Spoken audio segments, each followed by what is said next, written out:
తెలంగాణ రాజధాని హైదరాబాద్ కు మరో అంతర్జాతీయ సంస్థ భారీ పెట్టుబడులతో వస్తోంది. అమెరికాకు చెందిన ప్రముఖ బయోటెక్ కంపెనీ రెజెనరాన్ హైదరాబాద్ లో గ్లోబల్ క్యాపబిలిటీస్ సెంటర్ అంటే జీసీసీ ఏర్పాటు చేయాలని నిర్ణయించింది.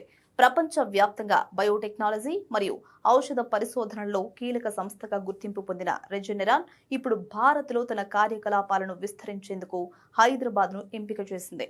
ఈ కొత్త కేంద్రం ద్వారా data science, artificial intelligence, clinical research, digital technology వంటి రంగాల్లో కార్యకలాపాలు నిర్వహించే అవకాశం ఉంది. అలాగే రాబోయే రోజుల్లో వేల సంఖ్యలో ఉద్యోగ అవకాశాలు కూడా ఏర్పడే అవకాశం ఉందని సమాచారం. హైదరాబాద్ ఇప్పటికే ఫార్మా, బయోటెక్ మరియు ఐటీ రంగాలకు ప్రధాన కేంద్రంగా ఎదిగింది. ప్రపంచ స్థాయి మౌలిక సదుపాయాలు, నైపుణ్యం కలిగిన యువత, ప్రభుత్వ ప్రోత్సాహకాలు కారణంగా అనేక అంతర్జాతీయ సంస్థలు హైదరాబాద్ వైపు చూస్తున్నాయి. ఇటీవల గూగుల్, మైక్రోసాఫ్ట్, అమెజాన్ వంటి టెక్ దిగ్గజాలు తర్వాత ఇప్పుడు బయోటెక్ రంగంలో కూడా హైదరాబాద్ ప్రాధాన్యం మరింత పెరుగుతోందని నిపుణులు చెబుతున్నారు. తెలంగాణ ప్రభుత్వం కూడా ఈ పెట్టుబడిని స్వాగతించింది. రాష్ట్రంలో లైఫ్ సైన్సెస్ రంగాన్ని మరింత బలోపేతం చేయడంలో ఈ ప్రాజెక్టు కీలకంగా మారుతుందని అభిప్రాయపడుతోంది. మొత్తానికి రెజెనరాన్ నిర్ణయం హైదరాబాద్ గ్లోబల్ బయోటెక్ మ్యాప్లో మరింత బలంగా నిలుస్తుందనే సంకేతాలనిస్తోంది.